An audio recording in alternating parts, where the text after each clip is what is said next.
Heç düşünmüsünüzmü? Biz niyə digər canlılardan bu qədər fərqliyik? Darwinin təkamül nəzəriyyəsində böyük bir boşluq var. Təsəvvür edin, 200 min il əvvəl insan beyni heç bir səbəb olmadan birdən-birə 3 dəfə böyüdü. Təbiətdə belə bir sıçrayışın olması üçün milyonlarla il lazımdır. Bəs bu necə baş verdi? Bəlkə bu bir təkamül deyil, müdaxilədir. Cavab Şumerlərin qədim gil lövhələrində yazılıb. Onlar Anunnakilərdən danışırlar, yəni göydən gələnlər. Bu varlıqlar öz planetlərini xilas etmək üçün yerə gəlmişdilər. Onlara təcili qızıl lazım idi. Amma qızıl çıxarmaq çox çətin iş idi. Şumer mətnlərinə görə onlar bu işi görmək üçün xüsusi bir işçi yaratmağa qərar verdilər. O zamanki ibtidai insan növünü götürüb onun genlərini öz genləri ilə qarışdırdılar.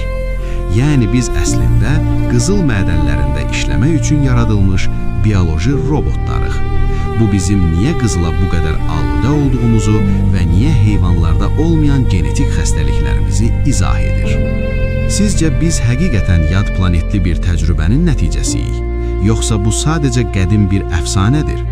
Fikirlərinizi şərhlərdə yazın, çünki həqiqət bildiyimizdən çox fərqli ola bilər.